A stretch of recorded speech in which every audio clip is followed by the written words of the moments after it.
This time of year, everything changes on a sixpence. The weather can change very quickly, and that means their habits change as well. That is an absolute brute of a fish. Caught on a single white pop-up, on a spinner rig, cast to showing fish. Beautiful. My biggest fish out of here so far. In here, there's possibly 8 fish over 40 pounds. Well, that is the strangest bite I've ever had. This is a big old fish, this.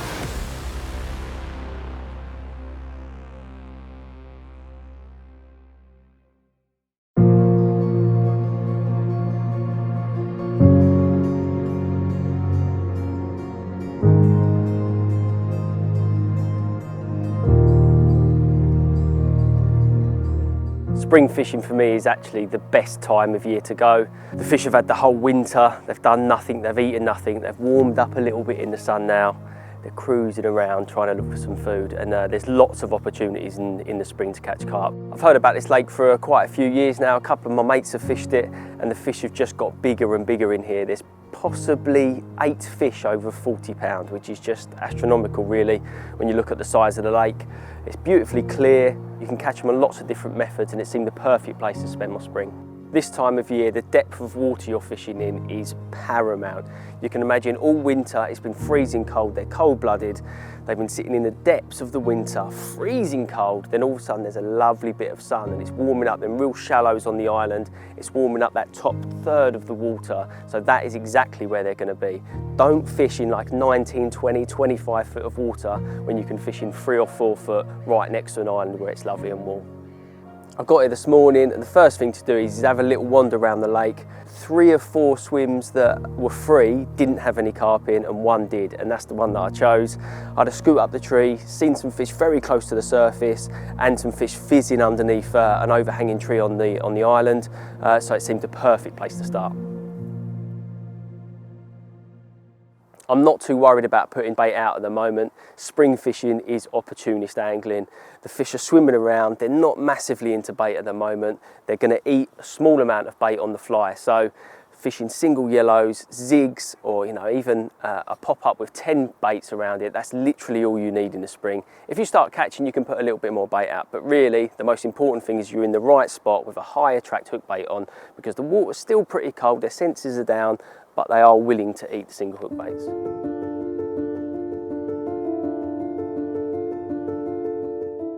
As with all islands, I knew it'd be shallow right up against it, then drop off down the sides. I didn't want to disturb the carp already there by using a marker, so just made 3 single casts. Most of the activity that I saw this morning in the swim that I've chose has been off the corner of the island. Now, what I've decided to do is fish 3 single hook baits underneath there, 1 very close to the island and the trees, 1 slightly further out and 1 even slightly further out from that. So I've covered all depths of water and they're exactly where the fish are. I've just got little tiny pop-ups on Ronnie rigs, something that I use everywhere, doesn't fail me, and I know if I get one I can get them away from them island snags.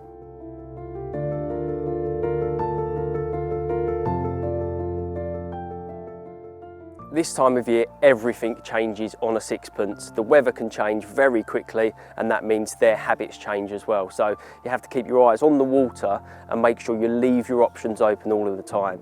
The worst thing you could do is commit to a swim, put 5 or 10 kilos of bait out and think, right, that's me done for the weekend, because that is just not going to work.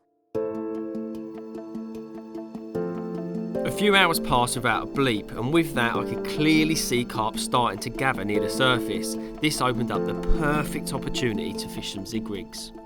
Zig-rig fishing to me is almost exclusively a spring tactic. I'd very rarely cast someone out at any other time of the year, maybe at the back end of the winter, but then you're talking early spring anyway. It's when the water's warming up, the fish are coming up in the water, and they're a little bit dopey if I'm honest. They're still cold, they're not really sure what's going on, and they see these bright hook baits right in their face in the warm water, and that is why they work so well. So yeah, for me, spring tactic, do not ignore them. A typical thing to do is for an angler to cut their zig off in the evening and put it out on the bottom for the night, but please don't do that. Zigs work very well at night. In reality, I think they're seeing the silhouette in the moonlight, because people catch on black foam at night all of the time. Ignore it at your peril.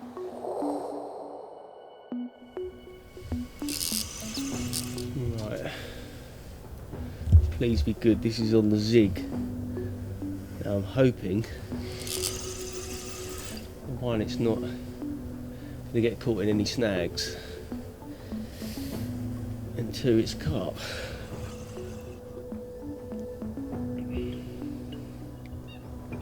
There's a yellow pop-up light hanging out of its mouth.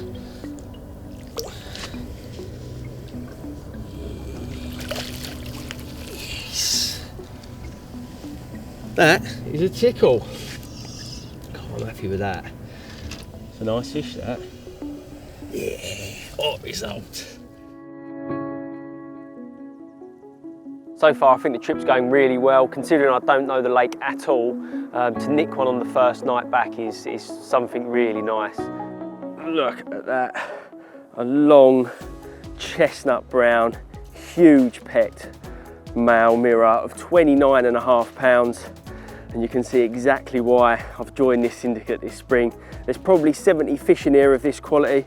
So it's mad to think that when I came from my recce in February, I managed to catch a beautiful 30-pound 10-ounce mirror, and that mirror is this mirror. I've caught the same fish twice back to back, but you know what, it doesn't matter. And ironically enough, I caught this fish on exactly the same hook bait both times, a Pineapple Supreme, an isotonic pop-up, but caught in very different depths. In February, I caught it in 20 foot of water on the bottom, and this time 2.5 or 3 foot from the surface on an adjustable Zig-rig that work extremely well this time of year because you're in the shallow water and they work both day and night. This one happened to pick it up at 3 o'clock in the morning. Thank you very much, old friend. I'll probably see him in a couple of weeks' time. Caught one on a Zig, 3 foot from the surface. I've now put another Zig out, but I'm not sure whether they're going to start feeding on the bottom because we've got this beautiful low pressure system coming and it just feels right for catching them on the bottom. So I'm going to stick with different methods. I'm going to stick with a Zig-rig on one, I'm going to stick on the bottom with another, and I'm going to go slightly lower on the Zig-rig with the other rod. So we'll see what happens. Here it is, the Zig kit. And now a lot of people think this is a fandango way of fishing, but it honestly isn't. Essentially it's a marker float set up with a hook link on top, which enables you to fish to different depths and find exactly where the fish are. Now you've got a lead sliding on the line there on the little boom. I've got a 2-ounce lead on there. I would try and get away with the smallest lead you can because you don't really want to be playing a fish with a lead on with a Zig that's more than that really. It will end up knocking the hook out. So fish something between 2 and 3.5 ounce if you can. That should be about right. You've got a little ball of foam on there just to make sure that it stays off the bottom, away from any rubbish, so the float can slide through there nice and easy. Now above that you've got the medium float, which is the smaller of the range, and something I'd use up to probably 70 or 80 yards. If I'm fishing any further out and you've got more line out in the lake, then I'd use the slightly larger one. On top of there as well, you've got a little anti-tangle sleeve that comes with the kit itself. It just pushes the hook link away from the float and stops any tangles when you go to cast it. And on the top of the float there, you've got a 3 or 4 foot hook link of 7-pound Zig line. Now you don't need the hook link any longer than that really, because you're using the float obviously to get the depth. So you've got that tied to a size 6 Kamakura wide gape. That might seem like a bit of a big hook for a Zig, but I promise you it's not. A couple of my pals that fish Zigs an awful lot use 4 and 2. So yeah, get away from them smaller hooks definitely, especially now the bigger ones are so sharp. And on the hair, you've got a 12mm pineapple pop-up that's got some Pineapple Supreme and isotonic goo on there as well, just to make it super attractive. And it's extremely buoyant, that hook bait. You want it buoyant just so it's staying out there all night and it's not going to start drifting down to the bottom halfway through. I've also put a tiny little bit of a kicker on the hook just to kick the line out at the right angle, just to make sure that hook flips and turns in the mouth as well when it gets there. So yes, there's a lot to it, but it's actually very simple when you get going with it. Mix and change with your hook baits, try some different depths, and you can't go wrong. To put together the adjustable Zig kit, first attach a small lead onto the quick link and slide over the silicone tubing. Then place your main line through the ring above the foam ball. After that, you can thread the adjustable Zig floats. Choose the medium for distances up to 60 to 70 yards and large for anything further than that. Then find the size 11 quick change swivel supplied with the kit and secure it onto the main line using a knot that you're confident in. Make sure the knot is fully tightened and doesn't break under tension. This can then be pulled into the rubber insert inside the zig float. Then take around 3 foot of zig line. Here I'm using 7 pound, which is thinner in diameter and will usually get more bites, but I would go up to 11 pound zig line if it was weedy or snaggy. Create an overhand loop which will hold the hook bait later down the line. Using a size 6 Kamakura, pass the material through the back of the eye and whip down the shank between 13 to 14 times, then again pass through the back of the eye. It's very important that you exit the eye on the point side of the hook. This helps it flip over and catch hold in the fish's mouth. If you do the opposite, you'll have the opposite effect and lose carp. Next, take a medium kicker and cut down a few millimeters, thread it onto the hook link and pass it over the eye of the hook so it sits at 45 degrees when in water. Check it in the edge just to make sure it's sitting exactly right. It really is these small details that make a big difference. At the other end of the hook link, tie a figure of 8 loop knot. This will be used to attach the rig to the quick chain swivel. As you're using extremely light hook links, this is the weakest part of the rig, so be extra diligent when tying this knot and ensure that it's tightened down absolutely perfectly. Once you've done that, thread on the anti-tangle sleeve that comes with a kit, clip the loop onto the quick link and push over the anti-tangle sleeve. Next, add your chosen hook bait. Here I'm using 12mm pop-ups infused with pineapple and isotonic goo, which really is my favourite combination during early spring. A small but very, very important tip for fishing this method is grab a little bit of dissolvable rig foam like that, give it a nice old lick, and then slide your hook halfway down onto it just like that. And then what you're going to do is stick the foam onto the side of the float. Now this won't look very aerodynamic, but it does cast okay. You'll still get it out there 80-90 yards. You need to hold it on there for 10 seconds or so. And then what you'll have is a little loop of line underneath, which is your hook link. Make sure there's no twist in that. If there is any twist, then simply grab the anti-tangle sleeve, spin it around so it's sitting like that, perfect underneath. And that will stop you getting tangles, I promise you. If you don't do it, you'll get tangles. So if you're going to listen to anything, please listen to that. It's ready to go out. Absolutely beautiful. When casting out an adjustable zig, make sure you still trap the line before it hits the water. Fill the lead down and hit the bottom as normal, and slowly tighten up the lead before placing the rod on the rest. Ensure you're perfectly tightened to the lead without any bow to ensure complete accuracy.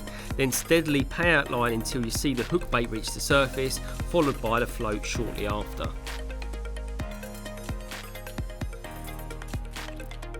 Using a set of binoculars, you can precisely tighten the clutch until you see the float disappear under the surface, shortly followed by the hook bait. Then it's a simple case of pulling down a foot at a time until you reach your desired depth.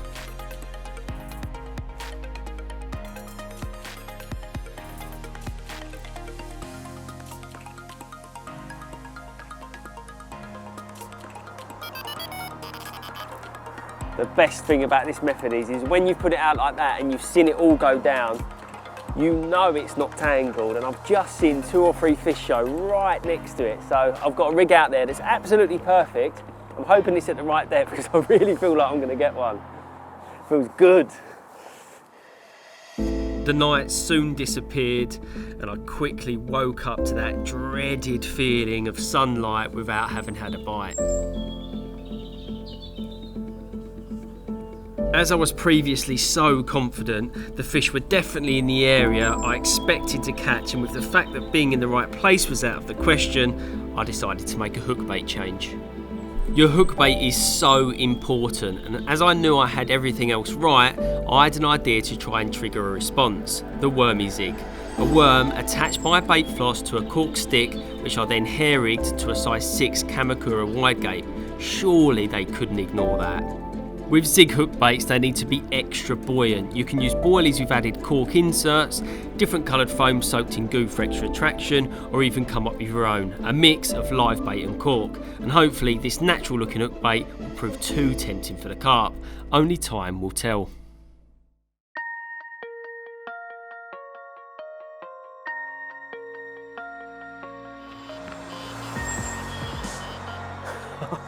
I can't believe this has gone at the very last moment. I was just about to pack away. It's powered off out into the left-hand side of the lake. It's on that ridiculous worm hook bait I put out. There's been so many fish around that all afternoon and I couldn't believe it hadn't gone. It must have been sitting right in front of their faces.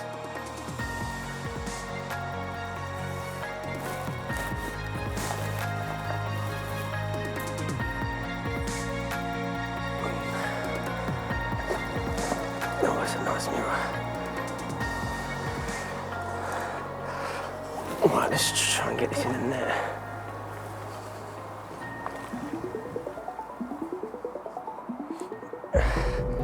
Slowly go over the net. Yes! Oh, what a touch. Last gasp. It's a beautiful looking fish. It's not mahoosive, but it shows that method's definitely the one.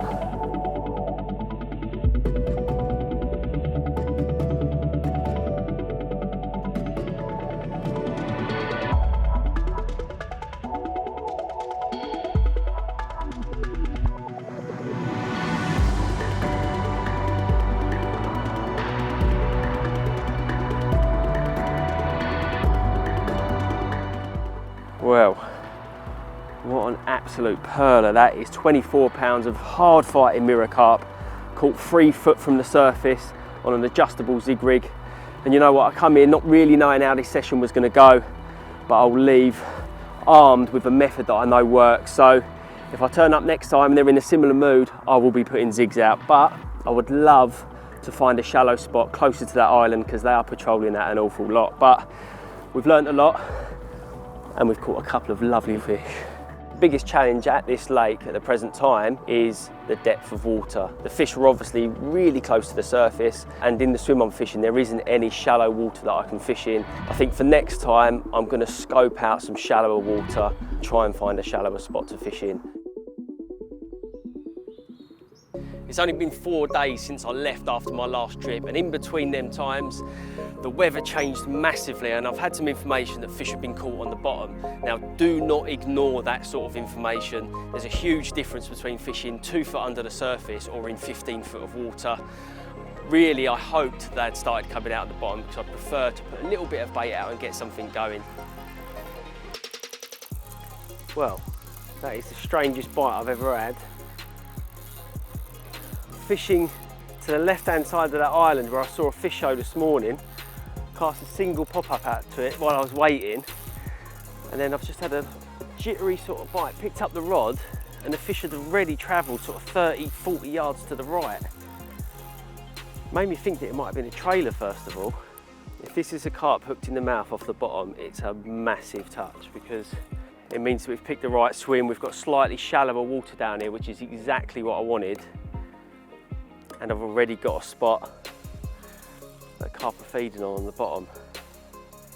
We're in a swim called the Bog, which is the first swim next to the car park actually. The weather changed massively over the weekend, and I heard that a few fish had come out on the bottom down the other end, which is in deeper water as well. So that was one of the reasons that sort of made me put out a bottom bait and not just 3 zigs. Seems like it's worked. Come on.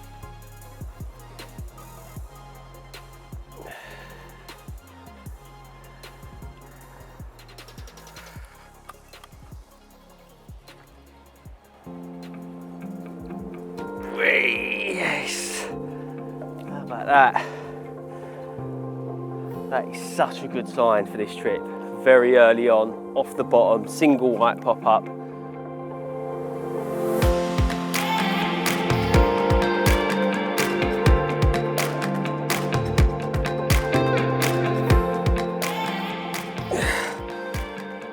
That is bigger than it looks.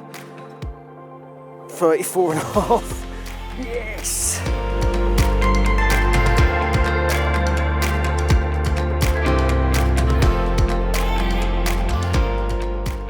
Well, that is an absolute brute of a fish. Caught on a single white pop-up, on a spinner rig, cast a showing fish. And it's such a good sign because it means that I can commit to a little bit of bait now and see if I can get something going on the bottom instead of just fishing the zigs. It feels so good out here, the weather's right, and my biggest fish out of here so far. Beautiful.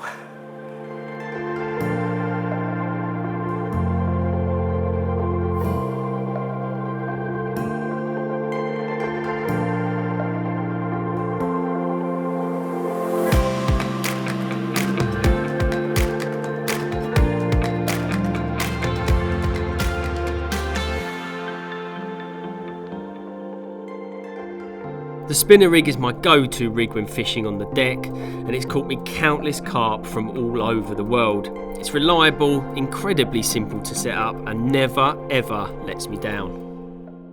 Here we have the business end. I've got a spinner rig, or a Ronnie rig depending on what you want to call it, on a helicopter rig with lead core. Now the reason this is so popular at the moment is because you can literally move that bead up the lead core and fish it on any bottom you like. If you're fishing on something very soft, you'd slide that no trace bead almost all the way up to the top of the lead core, which means that this hook link section will just land on top of any rubbish on the bottom and you'll be fishing no matter what. I've got about 3 foot of lead core, I suppose. Any longer than that and it won't cast very well, and any shorter than that you haven't got the length to slide that bead up if you're fishing on something very soft.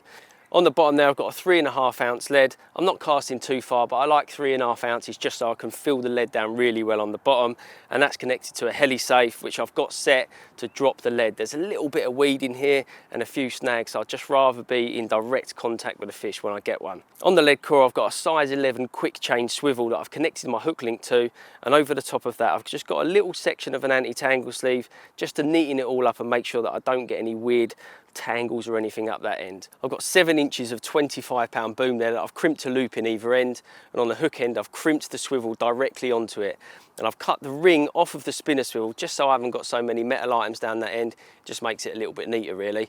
I've put a little bit of putty as well over the crimp to counterbalance the pop-up. Big size 4 crank, and it's being held on by a small hook bead. The pop-up itself is a 12mm pineapple and isotonic pop-up, and I take these everywhere. They're my favourites really, but I know that on clear waters like this, pink and white work really well, so I'll certainly be having them on the other rods. Now this rig itself just does not tangle. It's very, very stiff, and that's what gives you so much confidence when you cast out. I never ever cast out and think, am I sitting with a tangled rig out there? I feel very confident with it, and that's why I use it all of the time. To tie the spinner rig, first take a length of boom material in 25 pound. Then using the small crimp together a small loop. This will then be attached to the quick change swivel. Using the crimping tool, find the small slot and place the crimp within the groove. Squeeze tight and remove from the tool. Next, cut off your desired length. I like to use around 7 inches, as after testing longer and shorter hook links, I come to the conclusion that this gives me the best hooked to land ratio. It means presentation and hook movement is at its absolute optimum. Then take a spinner swivel and use the crimping tool to remove the ring, as this will be formed using the boom material, and keep metal to a minimum, which means there's less clutter and weight. Pass the material through one side of the 0.6 crimp, then take the material and pass it through the spinner swivel. Once you've done that, go back through the crimp and squeeze tight, creating a loop the same size that the ring was. For maximum break and strain, use the 0.6 with 25-pound boom and 0.7 crimps with a 35-pound. Next, take a size 4 Kamakura crank and attach it to the crook of the spinner swivel. Then, using a medium cut down kicker, slide the hook point through and pull it down so it fits snug over the crook. Add a micro hook ring swivel or slide on a hook bead to hold into place. I usually place the bead directly across from the barb. This means the hook sits in exactly the correct position when being held up by the pop-up in the water. Now all you need to do is take a short length of bait floss, thread through the swivel and slide on your hook bait. Finally, cut off the excess, leaving a small tag, burn with a lighter and blob down, preventing the bait from falling off. Last but not least, to counterbalance the pop-up, take a small blob of dark matter putty and mould it around the crimp. If I'm on clear ground, I'll have the hook bait sinking slowly. If I'm unsure of how clear the bottom is, I'll have it sinking faster so it doesn't get caught up on small bits of debris.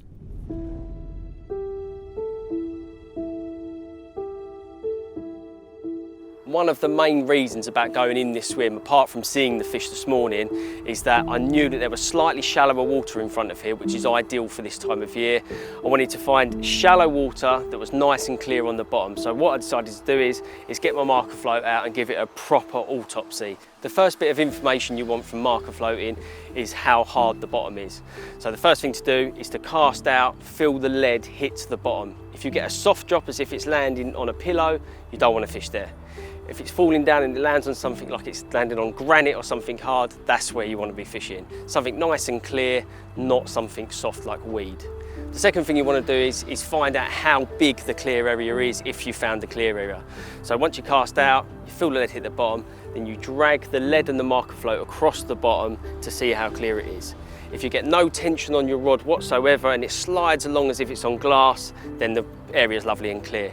If you feel it pull off of little small things, or it feels like there's lots of tension, then you're either pulling through big bits of silkweed, lots of silt, or something you don't really want to be fishing on. Once you've found a nice clear area, the lead's going down hard and it's pulling back smooth, the next thing to do is find out the depth. Pop up the marker a foot at a time until you see the marker float hit the surface. It's as simple as that. And once you're happy with where it is and where it looks like it should be, reel the float back down to the lead, pop the line under the clip, reel the rod in and wrap it around the marker sticks. In this case, it's 16¼ rats, which is 65 yards. I'll just write that down and note it for the rest of the session, and I can clip my rods up accordingly. I get lots of questions about how far the lead swings back to how far you should have your spod out. Now, the best way of getting rid of all of that worry is just to pop the marker float up exactly on your spot, just cast your spod next to it and clip up. That's the best way of doing it, so I've done exactly that. Cast my spod right next to the marker, clipped it up, no worry. You should always wait at this time of year for the fish to tell you when they want to feed, and that's what's happened this trip. I've had a bite off of the bottom, so I've decided to put a little bit of bait out. Now, it would be madness for me now to go and put 5 kilos on the spot, and I'll probably catch nothing for the rest of the trip. What you want to do is just tiptoe in a little bit, put 5 spods out, put 6 spods out, something like that. If you get a bite off of that, then you can think about possibly putting more out. But you've just got to think to yourself, all you want is just one more bite each time. It's not the time of year to be putting 5–10 kilos out. You want it little by little. This time of year, I tend to go for things like corn and bright little yellow boilies, something that's really smelly and sweet, because it means that you can put it out, especially in this clear water, the fish are not going to miss it, and there's not lots of bait out in the swim, so they don't have to go through loads of food until they get to your hook bait.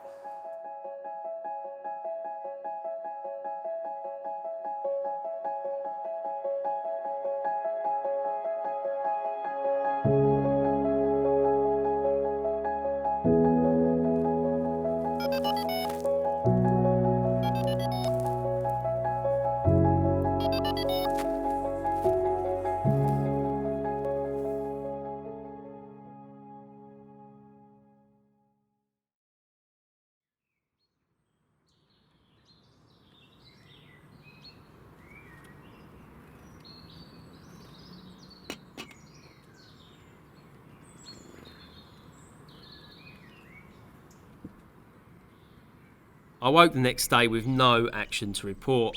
The fish had clearly done the off. Later in the morning, I found them all held up at the bottom end of the lake, hiding in a corner away from all of the angling pressure. With the morning now over, I decided to reel in and make my way down there.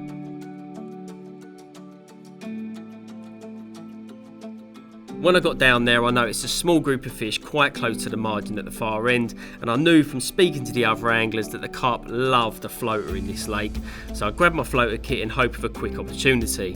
An interceptor float with pre-tied zig hook links, I opted for a chopped down cell hook bait and was quickly ready to flick out.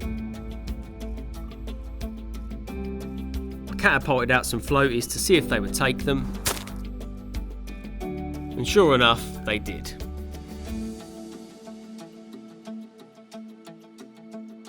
I then cast out past the fish and slowly teased it back to the feeding zone before putting more mixers out.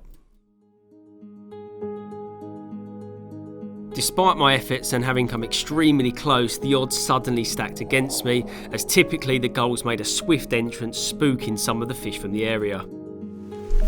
And soon after, we encountered a sudden cold rain shower. The temperature started to plummet and the fish started to drift down. The small window of opportunity had gone, so I decided to make my way back and get ready for the night. I kept white hook baits on 2, and on one rod I changed over to an orange to see if a different colour spurred on a change of fortune.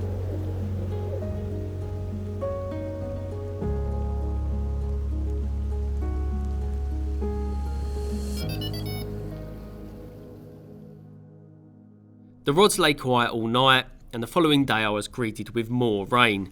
But towards the end of the day, the fish had turned up in numbers. Maybe there was hope yet. Well, we're coming to the very end of a frustrating but good trip. I caught that one in the beginning, and then nothing since. But I have learned quite a lot. First of all, I've learned that they love floaters in here. I've also learned really that I caught that fish on a single hook bait, and since I've put bait out, I haven't had another chance. So it might have been that the fish were in the swim and they were feeding, I just timed it right, or it might be that they're not going through a lot of bait at the moment. So I'm going to give it another hour just to see if I can get one. Time had run out and I had to go, but I had one more session planned in a few days' time.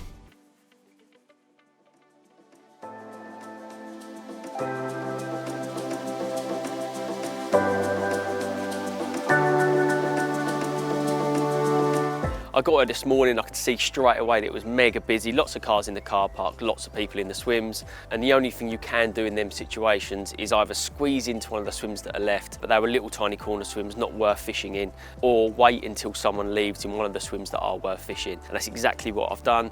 I'm in a swim called Roy's Swim, which is down the deep end of the lake. In reality, nothing's changed really from the first trip till now. I still want to be presenting my baits in shallow water. I've gone all out on the zigs this trip. The fish are up in the water, so I'd be mad to put them in 20 foot. But what I've done is I've fished them at slightly different ranges, maybe 45 yards with my left hand rod, 40 yards with my middle rod, and then 35 yards with my right hand rod, scattered from left to right. I've got the same hook baits on all though, because I have such confidence in that crazy worm hook bait. It worked really well for me on that first trip, and I just can't imagine them swimming past that worm in mid-water and not sucking it in. So I have real confidence in that, so I haven't put anything else on. The depths, I've gone between 4.5 foot and 2.5 foot from the surface, and what I'll do is just move them up or down accordingly to where I think the fish are in the water column. Going into the night, I couldn't have felt any more confident. The fish were there and I just had to play the waiting game.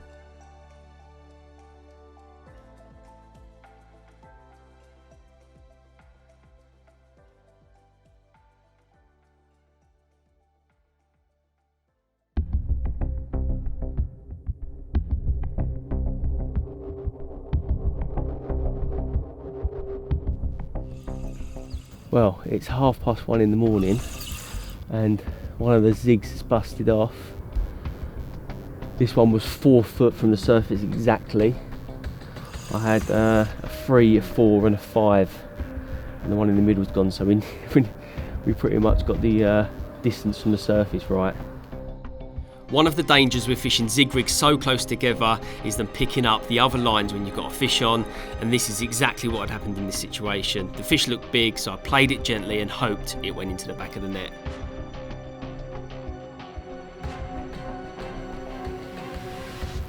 Yes. What a touch. That's quite a big fish, that. It's definitely a 30 pounder. It wasn't long until daylight, so I safely put the carp in a sling so he could weigh and see it at first light. I prefer to use retention slings these days over a carp sack because they keep the fish near the surface where most of the oxygen enters the water.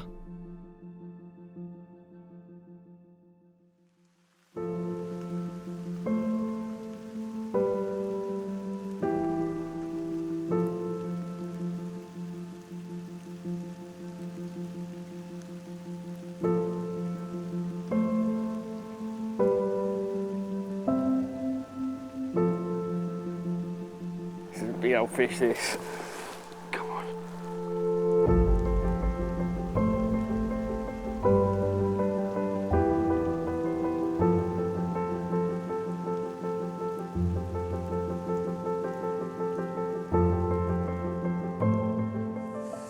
Look at that. I'm so happy. This is actually one of the fish I joined for.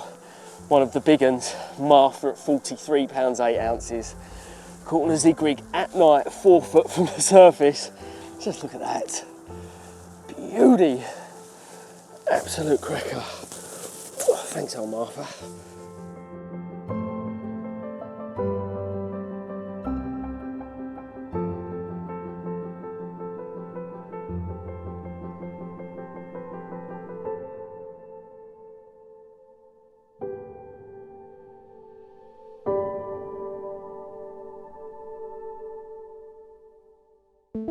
With Martha safely back in the lake, later in the morning I noticed the fish appear to have moved closer to the island. Right, well, I've decided on a move, and it is only next door, but it's a step closer to where the fish are. The fish are currently around the back of the island, but there's people in the swims, it's still busy, so I'm moving really in hope that the fish are going to move around the island. I'm in the shallow water, and hopefully we get a chance there. I'd spoken to the angler next door before he left. He told me about some of the great clear shallow spots close and around the island that he'd caught several fish from, including the lake record the Pig. So that was information I just couldn't ignore. One of the things I like to do when I get into a new swim is cast the old rig that I had on out to likely looking areas just to see if there's weed on the spot. Now this time of year there's weed on most spots, if I'm honest. That's when it's starting to grow, but the best way of telling whether it's fishable or not is actually just casting a rig to the spot instead of casting a marker out there, because sometimes it feels much weedier than it is. And if you cast a rig out there, you reel it back in and there's no weed left on the rig, then you know that you can present the rig out there. I'd made one more cast to the spot to make sure I could present my rig effectively before finally popping the line in the clip.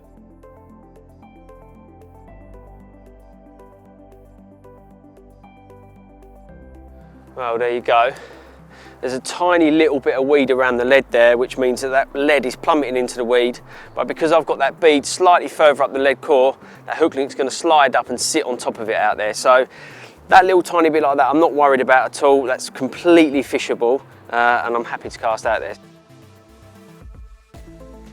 Now that I'm happy with my spot, I'll need to find out how many wraps it is, and for that, I'll need the distance sticks.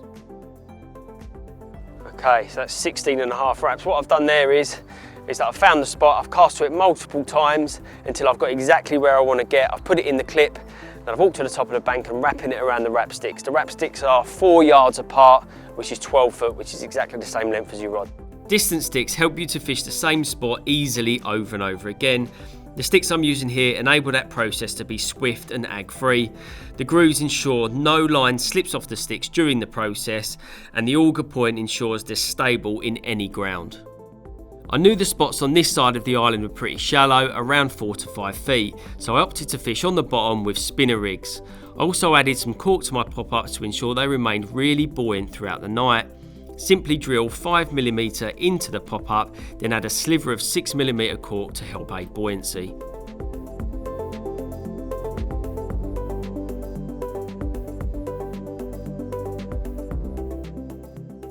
With all the rigs now set, I began casting the rods to each of the areas I'd chosen to fish. The first rod was cast inside a small gap between the trees on the island. The second rod was cast a rod length to the right of that, closer to the overhang. And the third and final rod was cast around 2 rod lengths to the right of the middle, but this time tight underneath the overhang. With all 3 rods now out in the lake, hopefully Martha's friend would pay us a visit.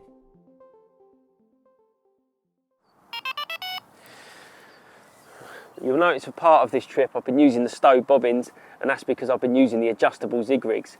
Now if you can imagine, the float's out there pulling up nice and tight, and if you've got something extremely heavy this side, that's going to move that float down a little bit, and you do not want that to happen. You want to be fishing extremely precisely, and if you've got a too heavy bobbin on, that will get in the way. So these are absolutely perfect for that. I've now changed over to the medium black and whites, which is what I use for 90% of my fishing. I feel like they've got enough weight in most situations, whether you're fishing extreme long range or whether you're fishing up against an island like you are here. I don't want to be fishing with something extremely light, because if I get a drop back, I want to be on that rod as soon as I possibly can. I don't want to get it caught in the weed and not getting any indication. So for me, these seem absolutely perfect. And also because I'm fishing up against an island, I've got relatively tight lines. I've probably pulled 4 or 5 feet off of the clutch before I've set my bobbin, and that's to make sure that my leader isn't just sticking off of the island, it isn't pin tight. So you've got a little bit of slack line out there to hide it, basically, so the leader isn't sticking out from the island. And the line I'm using is 12-pound contour, which is a fluorocarbon fluorocarbon, which is extremely heavy and invisible, which makes it perfect for fishing at this lake. I've got them clutches set really tight as well. The fluorocarbon's got hardly any stretch. The clutches are set really tight, so nothing can run into that island if it decides to go into the snags. And my Delkims are set extremely sensitive as well. Any sort of movement, I'm going to be on that instantly. No matter what I'm putting out, what colour it is or what type of bait, I'm not putting that much out. If it's boilies, I'll be putting out 20 or 30 around each hook bait, just enough to get a bite. With all the traps now set for the final night and the fish only over the other side of the island, I felt relatively confident. But the morning came round and it wasn't meant to be. I think overall the last few sessions have gone really well. I've caught some brilliant fish. Martha at 43 pounds 8 ounces. That's one of the fish I joined to catch. So to have caught that, especially on adjustable zig, is really special for me. I've also learned a real lot since I've been here as well. The fish spend an awful lot of time up in the water, and I knew that anyway because it was spring, but here they're up in the water an awful lot and they move an awful lot as well. One bit of advice that you should definitely take into your spring fishing is to be adaptable. Do not go with a closed mind thinking that one method is going to work, because things just change so quickly on a sixpence, so you need to have everything in your armoury. Take your zig kit, take your floater kit, take everything you can possibly use on the bottom, because it'll all come in handy. If you do that, go to the lake with an open mind, you will catch more fish. Well, they were a lovely first few trips in my new syndicate, and a brilliant way to start off my spring. I really can't wait to get back.